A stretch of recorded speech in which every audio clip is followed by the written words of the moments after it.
Blessed be the name of the Lord. Blessed be the rock of our salvation.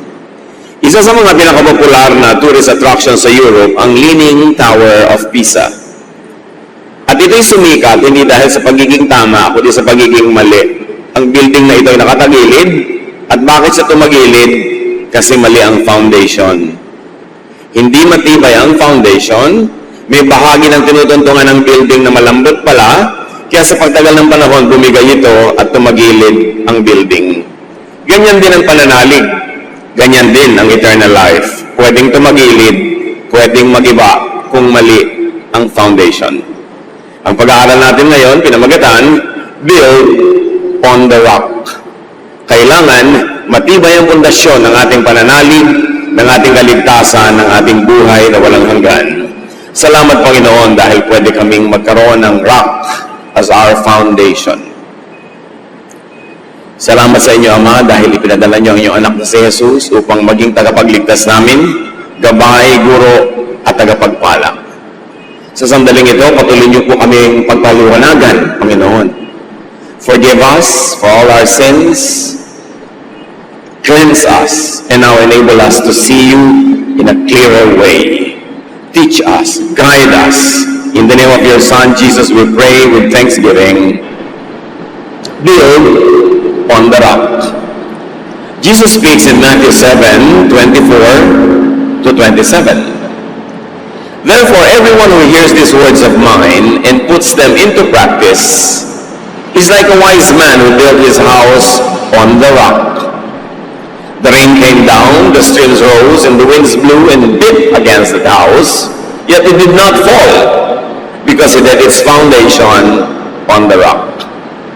Sino man daw ang makapakinig ng salita ng Panginoong Diyos, ni Jesus, at sumunod dito, at ito'y isabuhay, ay matutulad sa isang napakatalinong tao na nagtayo ng bahay sa ibabaw ng malaking bato, bundok na bato.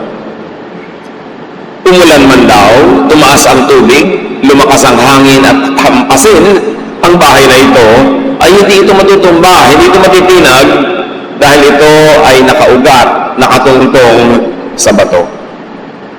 So hearing and obeying the words of Jesus is like building a house on the rock.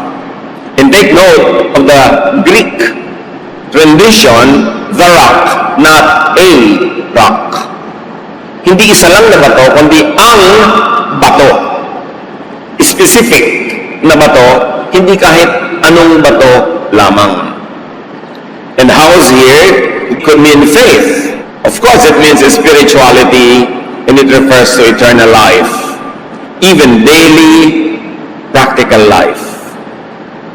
Ang pinag-uusapang bahay na itinatayo natin ay ang ating pananalig, ang ating spiritualidad, ang buhay na walang hanggan, at pati ang pang-araw-araw na paraan natin pamumuhay. Kaya natin ito sa isang bahay na buo. Kailangan nakatayo, sa bato, nakasandal sa bato. Therefore, those who listen to and obey Jesus build their spirituality, faith, and eternal life on the rock. God's strong foundation. Pinakalinaw-linaw dito na upang makabuo tayo ng isang matibay na pananalig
Symbolically, metaphorically, and practically, Paul was saying that rock was Christ.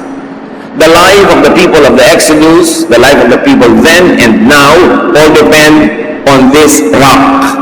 And Paul is clear in identifying who the rock was. The rock was Christ. Those that build their faith and spirituality based on Jesus and His teachings build on the strong foundation. Ang tanong ay, may iba pa bang rock? Maraming itinuturing ng mga tao na kanilang rock. Kaya doon naman sila nagbabase ng kanilang pananalig, ng kanilang pamantayan sa buhay, ng mga values nila, ng kanilang sense of morality, sense of right and wrong, at pati na kanilang kaligtasan na hindi nila iniaasa. Pero ang sinasabi ng Biblia at nililinaw ni Paul, there is only one rock, and that is Jesus. At nilinaw pa yan ni Jesus mismo nung sinabi niya that those that hear my words build on the rock, and that is me. I am the rock. May tanong ang maraming mga relihiyoso, isn't Peter the rock? Isn't Peter the disciple, the apostle, the foundation of the church? Dahil sa sinabi ni Jesus sa Matthew 16:18 to 19. Sabi niya kay Pedro, dahil kausap niya, and I tell you that you are Peter, and on this rock I will build my church, and the gates of Hades or hell will not overcome it. Sa napakaraming naging misreading ng verse na ito. Ang pinagmula nito ay yung kwento na isang araw na nagdatingan ng mga disipulo ng Panginoon mula sa pagmimisyon kung saan-saan, ay tinanong sila ni Lord. Sabi ni Jesus, ano ba ang sabi ng mga tao kung sino ako? At sabi nila, sabi ng iba, si John the Baptist ka raw. Sabi ng iba, kayo daw ay si Jeremiah or one of the prophets. At sabi ni Jesus, kayo, anong sabi niyo kung sino ako? Ikaw, Pedro, na ang pangalan niya talaga ay Simon or Cephas. Sabi niya, Pedro, anong sabi mo sa mga tao kung sino ako? At sabi ni Pedro, I told them that you are the Son of God, the Messiah. At ito ang sinabi naman ni Lord. Blessed are you, Simon, because I never told you this. No human being told you this. It is the Father in heaven that must have told you this. At yan itinuloy niya, and I tell you, if I am the Christ, and you are Peter, and on this rock I will build my church, and the gates of Hades will not overcome it. And the reading in English confuses many people because they think that the rock and Peter were one and the same. And there is a play of words here na dapat himayin. Yung Matthew 16:18 to 19, if we're going to read it in Greek, especially the nouns, sabi ni Lord kay Peter, I tell you that you are Peter. It's a new given name. In Greek, it was Petros, a male, a masculine noun, meaning a small rock. Kaya nung sinabi ni Pedro kay Jesus, I told them that you are the Christ. Sinabi naman ni Jesus, and I tell you, you are Petros. Ito na ang bago mong pangalan, small rock. You are Petros. And on this, the rock. In Greek, it is the article the, very definite. And I tell you that in this, the rock, or the Petra, a feminine noun, meaning a boulder, a big rock, I will build my church, and the gates of Hades will not overcome it. So the Petra on which the church will be built is not the Petros, the new name of Peter. Read it in Greek and it will be very clear. Ang English kasi can be very confusing. As they say, all translations are bastards. Kasi sa English nga, yung love, one word lang. Sa Greek, may phileo, may agape, may eros, maraming loves. Pero sa English, isang love lang yun. Halimbawa, sa English, isa lang ang rice. Sa atin, hindi lang. Marami. May wagwag, may intan, may sari-saring mga rice. Di ba? So, sa atin, ang word lang natin sa snow, yung snow. Pero sa mga Eskimo, there are more than hundreds of words for snow. Kasi ang daming uri ng snow na kilala nila dahil yun ang kasama nila sa buhay araw-araw. But this Petros and Petra must never be confused. Sabi ni Lord, and I tell you, Peter, you are now called Petros, a small rock. And on this Petra, the big rock, I will build my church. Peter, the small rock, is made distinct from Petra, the big rock or boulder, by the masculine and the feminine forms of the nouns. Dalawang topic ang pinag-uusapan sa You are Peter and on this rock. You are Petros and on this Petra. The definite article the used with the Petra. The rock. Yung kay Peter, rock lang or small rock, walang the.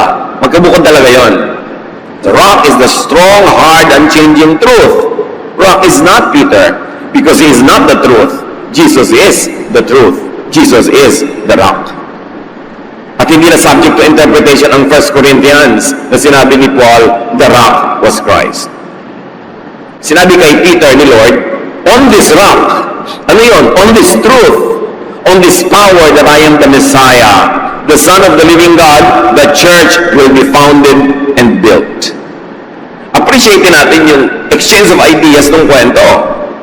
Sabi ni Lord, anong sabi niyo kung sino ako? Puro mali ang mga akala ng tao kung sino ako.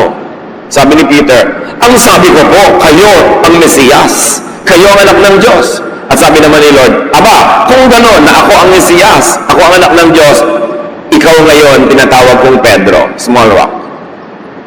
And on this rock, balik sa usapan, on who I am, on the fact that I am the Messiah, I am the Son of God, on this rock, I will build my church. Magkakaroon ng church dahil ako ang anak ng Diyos. Magkakaroon ng church dahil ako ang Mesiyas. Paano naman magkakaroon ng church founded on Peter na isang, well, kailangan natin siyang irespeto, marami ang kanyang serbisyo sa church, pero hindi siya ang anak ng Diyos at hindi siya ang tagapagligtas, hindi siya ang namatay sa krus, hindi siya ang nabuhay na muli. Paano naman ipapatong sa kanyang iglesia? Paano naman siya ang magiging foundation ng church? All common sense tells you that it cannot be. And the subject of the paragraph was who Jesus was. And when Peter identified him correctly as the Son of God, the Messiah, sabi ni Lord, yes, on that truth, on that rock truth that I am the Messiah, that I am the Son of God, the church will be founded. Magkakaroon ng kaligtasan, magkakaroon ng iglesia, dahil totoo na ako ang anak ng Diyos at ako ang Mesiyas. The church won't and couldn't be founded on Peter, a mere man. 1 Corinthians 10, 3-4 is very clear. That rock was Christ. Meron kasi kung isang bansag na Peter the rock. Yes, Peter, a small rock, Petros. Pero hindi siya yung Peter the rock, Petra, on which the church will be built. Sa katotohanan niya yan, o sa kabulaanan niyan, napakaraming magkakahiwalay ng landas. Dahil napakarami na mananalig na si Pedro ang tungtungan ng iglesia. That he founded an institution and that it is only the only ark of safety and salvation according to its own internal teachings. But that is not how to read the Petros and the Petra of Scripture. Wala nang naka-question ng katuruan na yan dahil nung araw ang mga tao naman hindi nagbabasa ng Biblia, hindi nila kayang basahin ng Biblia, hindi sila marunong magbasa. Kaya tumagal ang katuruan hanggang naging parang totoo na wala nang nagtatanong. Pero kung babalikan mo ang pinagbasihan sa Scripture na ngayon ay pwede nang basahin in any language, in any version, malinaw na malinaw, Jesus is the rock. At may problema ba tayo doon if Jesus is the rock? Ang problema kung si Peter yung rock. Dahil sabi ni Lord, the gates of Hades or death shall not prevail against it. Peter died and remained dead. Jesus died and rose again. Malinaw kung sino yung rock. Hindi dapat pagkalituhan kung ang rock ay yung founder o yung follower. Kung si Jesus, the Son of God, o isang apostle na pinili niya. Hindi natin dinidisregard si Peter, pero inilalagay natin siya sa tamang lugar in relationship to Jesus, who is the Son of God, na siya namang dapat talagang ilagay sa tamang lugar. At kung tama ang foundation ng iyong pananalig, ang lahat ng kabuntot nun ay tama. Kung mali ang foundation ng iyong pananalig, matutulad ka sa Leaning Tower of Pisa. Matutulad ka sa ibang mga building na bumuho nung inalog ng lindol, nung pinaasan ng baha, nung hinampas ng hangin, dahil hindi founded on the rock. Now, back to Matthew 7. So, sino man daw ang makinig sa pangasalita ni Jesus at sumunod doon ay matutulad sa tao nagtayo ng bahay sa bato. Yung kabaligtaran, verses 26 to 27, but everyone who hears these words of mine and does not put them into practice is like a foolish man who built his house on sand. The rain came down, the streams rose, and the winds blew and beat against that house, and it fell with a great crash. Sabi niya, sa kabaligtaran naman, sino mang makinig ng salita kong ito at hindi sumunod, hindi pairalin sa buhay niya, ay matutulad siya sa isang hangal na taong nagtayo ng bahay sa buhangin. Nang bumagsak ang ulan, nang tumaas ang baha, nang lumakas ang hangin at hinampas-hampas ang bahay na ito, ay ito'y nagiba at nalaglag ito gumuho sa napakalakas na dagundong. Nagiba kasi it did not stand the test. The rain could be trials and very especially judgment. Those that base their faith on sand will not pass the test. Nasubukan niyo na ba na tumuntong sa buhangin sa tabi ng beach? Ganun biglang umalon, dumating ang tubig sa paligid ng inyong mga paa. Pagbalik uli ng tubig sa dagat, ang daming buhangin sumasama at nauubos ang tinutungtungan yung buhangin. Ganun ang nakatayo sa buhangin. Nawawala, nalulusaw ang tinutungtungan, ang inaasahan. Sand could be anyone aside from Jesus that we listen to. Sand could be any teaching aside from Jesus' teaching that people follow. Malungkot ang wakas ng nakatayo sa buhangin. Yung Leaning Tower of Pisa, nagagandahan lang ng mga raming tao kasi kakaiba, pero ang worry nila lagi, pwede na siyang gumuho any moment. Hindi kasi nakatapak sa matibay na pundasyon. Building lang yon, non-living thing. Paano ang iyong espiritu? Paano ang iyong kaluluwa kung hindi ka nakatapak sa bato? Paano ang iyong pang-araw-araw na buhay, ang iyong mga value system? Paano ang mga desisyon mong ginagawa kung hindi nakatungtong sa buhay? Paminsan-minsan, nakakasurvive, pero madalas, hindi. Alat-tamba. Pero ang nakatungtong sa bato, kailangan. Kaya mahalaga pagawain sa sino ang patuloy. Spirituality or eternal life based on someone or something else.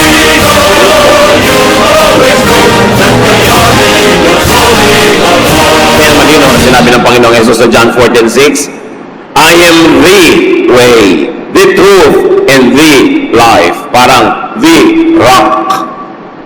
No one comes to the Father except through me. Pwede kaya na si Jesus ang the way, the truth, the life, tapos iba yung rock. Hindi siya. Magiging very inconsistent yan.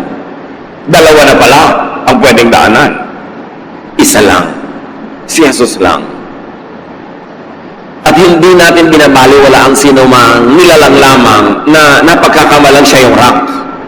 Siya man ay matutuwa na maituwid ang mga maling paniniwala ng tao dahil kahit si Pedro ngayon, hindi niya ikatutuwa na siya ang napagkakamalang rock.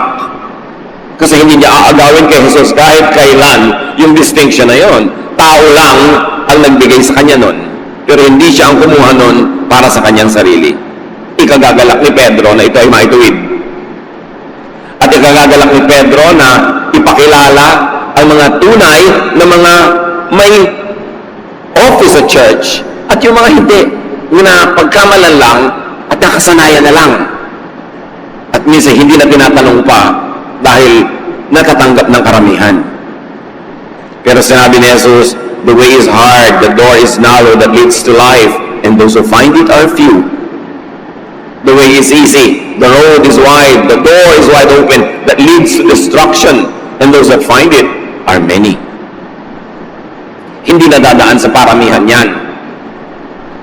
Ang katotohanan ay dinadaan kung ito'y nakakapit sa salita ni Jesus, sa katuruan ng Scripture, hindi sa tradisyon, kaugalian ng tao. After an unusual teaching was shared by Jesus, many deserted Him.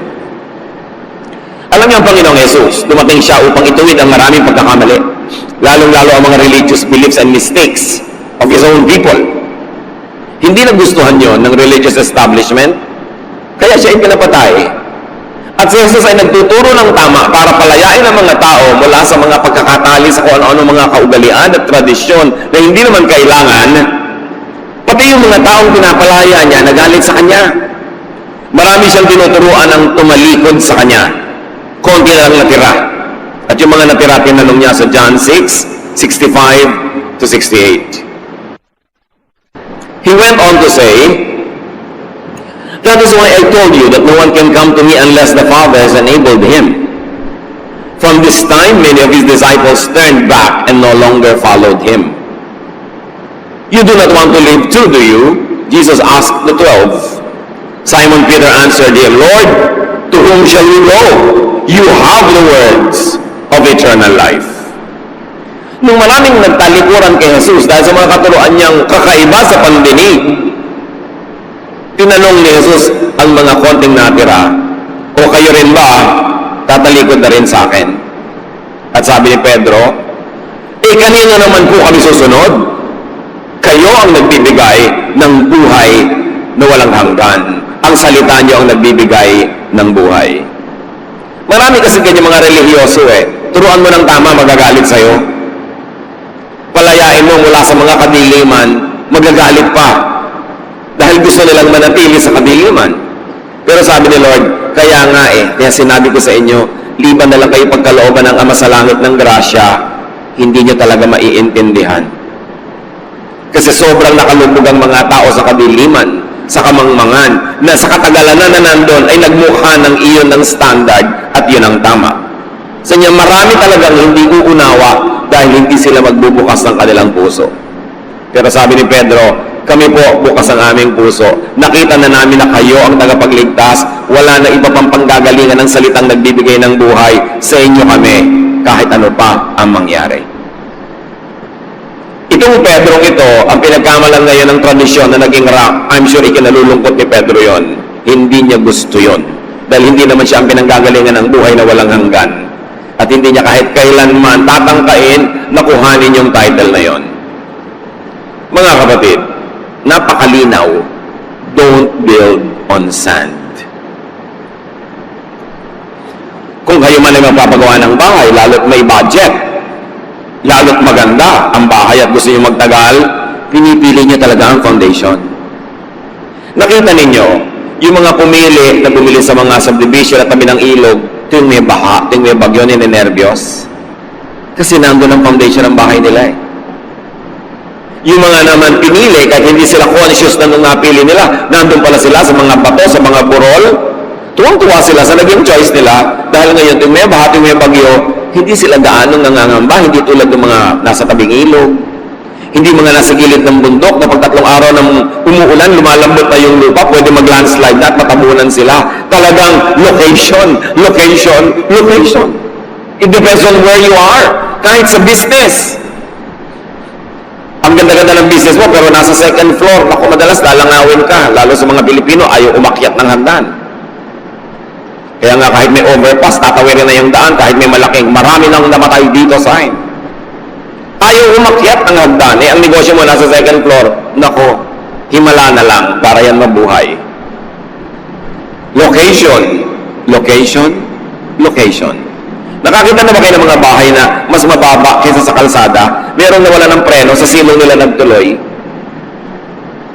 Location. Bahay lang yon. Ang kaluluwa nyo, ang kaligtasan nyo, saan nakalagay? Pag dumating ang araw ng pag-uhukom, will you pass the test? Will you be with the majority? Sabi ni Lord, the road is narrow. The door is narrow. The road is difficult that leads to life. Those that find it are few. There is no security in the majority when it comes to spiritual correctness. Sinabi na sa scripture na napakaraming maliligaw. Identify who and what is sand in your life. Ano ang pinagmumula ng maling turo? Ano ang pinagmumula ng hindi naman mukhang maling turo dahil mukha namang tama, pero pagdating ng araw, lalabas din palang mali. Sabi sa Hosea 4:6, my people are destroyed for lack of knowledge. dahil sa kakulangan ng kaalaman, dahil sa kamangmangan, ang mga tao ay mabubulid, maliligaw, masisira. So don't build on just any small rock. Build to last. Nakikita niyo yung mga ginawa ng mga ninuno natin, mga bahay na bato, mga nakatayo pa hanggang ngayon. They built to last. Pero meron naman, ang liliit lang ng mga pundasyon, halos wala. Ang dali-daling mag-iba. Paul said in 1 Corinthians 3:10-15, God was kind and let me become an expert builder. And he is not talking about a building, but talking about the church, about the spirituality of people. I laid a foundation on which others have built. But we must each be careful how we build, because Christ is the only church foundation. Christ is the only foundation. Whatever we build on that foundation will be tested by fire on the day of judgment. Sabi niya, napakabait sa akin ng Diyos, tinuruan niya akong gumawa ng tama. To the point that I can call myself an expert builder, spiritually speaking. At dahil sa napakatibay na ginawa kong pundasyon, kasi siya nagturo ng salvation sa mga Gentiles, nakagawa ako ng pundasyon na pwedeng tungtungan ng gagawaan ng iba at matibay ang gagawin nila kasi ginawa ko matibay ang foundation na yon. At bakit matibay ang foundation ko? Kasi ang foundation ko, si Jesus mismo. Wala akong ibang ginawang foundation. Si Jesus. Hindi ko ginawang foundation ang tradisyon. Hindi ko ginawang foundation yung law, yung old order, but the new teachings of Jesus. That's why in its newness, the church reached to the Gentiles. Otherwise, it would have not reached the Gentiles kasi yung old order, pang Jews lang. Maraming hinarap si Paul ng mga pasakit, persecution, dahil ang tinuro niya, bago sa tenga ng mga nakinig. Tulad din ang itinuro ni Jesus na bago sa tenga ng mga nakinig. Pero alam niyo ba na ang tunay na paglagong espiritual ay nasa patuloy na pagbabago, not in conservatism. Alam niyo mga conservatives, ayaw nila magbago ng isip. Yun na kalakihan nila, yun na. Kung ano yung nakasanayan nila, yun na. Pero we change from glory to glory to glory.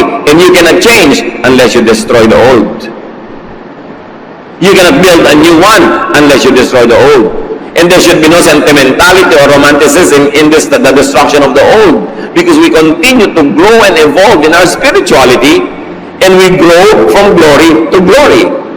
But the foundation is the never-changing fact that Jesus is the rock. Exodus times pa lang, hanggang panahon nila Paul, hanggang ngayon, siya pa rin yung rock. At sabi ni Paul, whatever we build on this foundation will be tested on the day of judgment.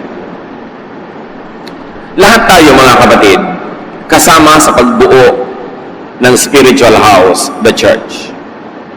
Ang foundation si Jesus. Bawat miyembro ng church naglalagay ng isang bato, isang brick, isang part. Lahat tayo kasi bumubuo ng body of Christ. Pero sabi ni Pablo, alam nyo, yung mga pinaglalagay nyo dyan, itetest siya ng panahon. Kumakanta ka, yung kanta mo, itetest siya ng panahon. Nagtuturo ka ng Bible class, itetest ng panahon.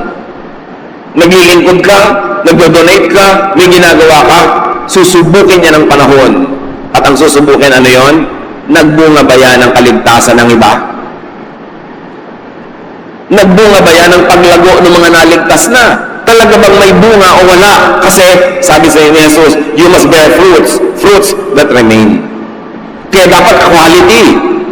Kakanta ka, malinaw ba yung letra o parang nilalaman mo ang mga letra parang kang umaatungal na binabangungot? Kasi kung hindi nila naintindihan, hindi tatalab sa espiritu, walang mababagong ugali, walang maliligtas, walang i-improve na area of salvation, therefore walang bunga. Time will test the fruit of your work. Nag-preach ka, nag-Bible study ka, nalinawan ba yung leksyon?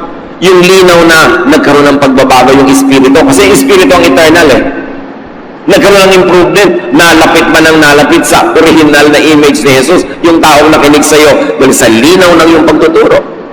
Sa bait na ipinakita mo at buti, na ituro mo ba ang kabutihan ni Jesus? sa kagandahang loob mo, sa excellence ng iyong pagtatype, sa excellence sa paggawa mo ng poster o ng dekorasyon na elevate ba yung espiritu ng mga tao para makita nila yung kagandahan ng Diyos, that they are transported from their mundane daily existence to a higher level of spirituality because of your art or your science or your craft.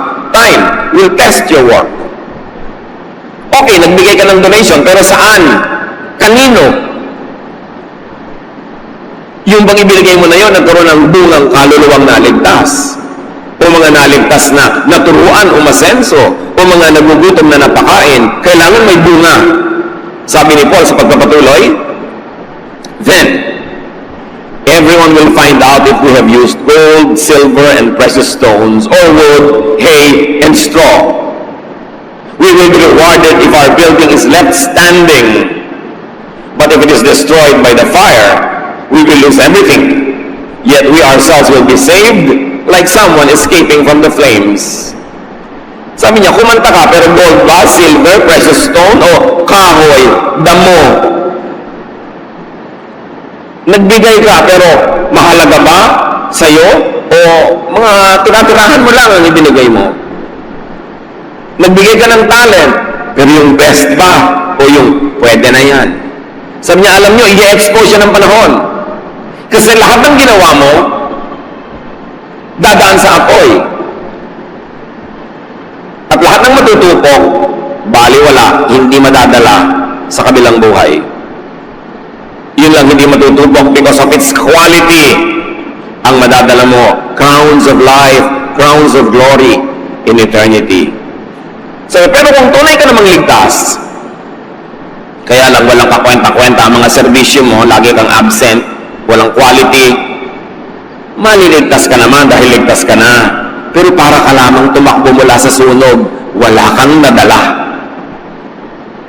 Umuusok-usok pa yung buhok.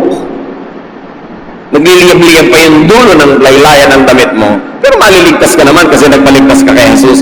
Pero wala kang kadala-dalang kayamanan na iaalay sa paanan ng Panginoon habang panahon.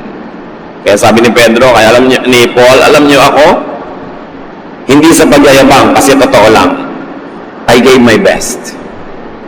At pagdating ng panahon, lahat ng ginawa natin mga anak ng Diyos ay idadaan sa apoy, kaya raming matitira, because I know I gave my best. Eh kayo, ano matitira? Kayong-kayo lang, kaluluwa niyo, walang kadala-dala. Kasi walang madadalang treasure in heaven, kasi walang planting that was done on earth. At nilinaw ni Paul, only that which is done for Christ will last. Only that which is founded on Jesus will stand the test. So marami kang ginawang kabaitan, kagandahang loob, but not in the name of Jesus, not in the context of your faith in Jesus, it will not stand the test. Marami kang ginawang religious activity, pero hindi naman founded on the rock, basta religious activity lang, wala kang madadala. Kung sakali mang ikaw ay ligtas nga. Kaya mahalaga mga kapatid, ang usapin ng who is the rock, are you founded on the rock? So build on the rock, build on Jesus. And how is that done? Know the teaching of Jesus. How can you build on the teaching of Jesus when you don't know the teaching of Jesus? Search for the teachings of Jesus. Review and refine the teachings of Jesus. Ihiwalay. Parang kung ipili ka ng mga bato, ihiwalay mo sa bigas. Ihiwalay ang turo ni Jesus sa turo na kung sino-sino lamang. Kahit turo pa ng mga disipulo, kahit turo pa ng mga propeta, iba ang turo ni Jesus mismo, ibang kalidad, iba ang level, iba ang antas, dun tayo dapat nakatulong. Ang turo ng mga propeta, nakatulong sa araw-araw na buhay natin, specific ethical issues that sometimes make and have a basis on, they help. But on matters of eternal life, on matters of what really counts, it is the teaching of Jesus that must surpass any and everything. Dapat unahin, alamin, at maibabaw sa buhay ng ating sinusundan. So this is a challenge. How long have you been with the Lord? How long have you known the Lord, so to speak? Follow Him. Read more.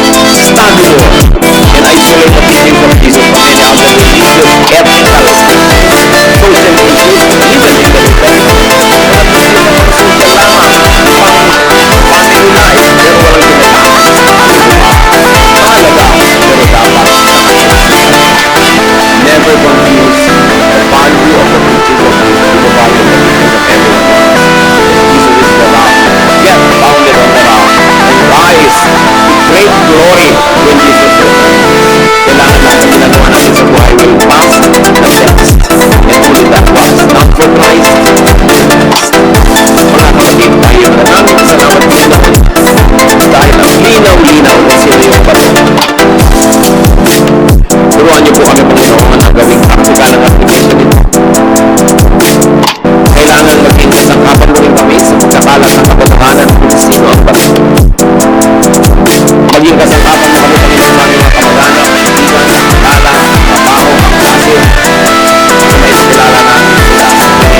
Pero nawa Panginoon, yung commitment namin sa iyong katotohanan will always be like fire burning in our hearts.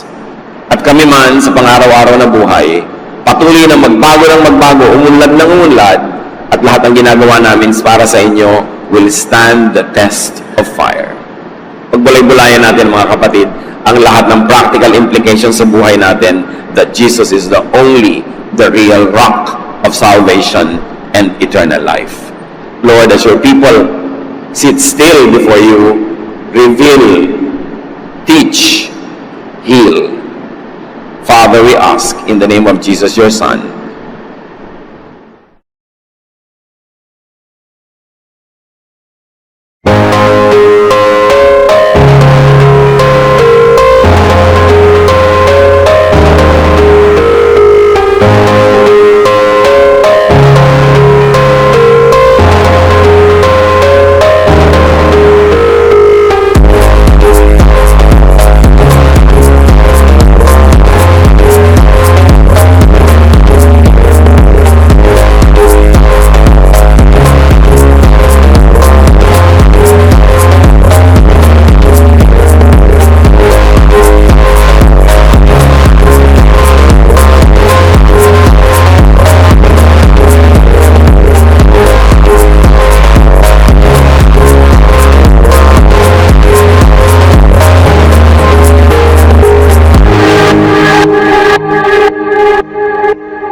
po.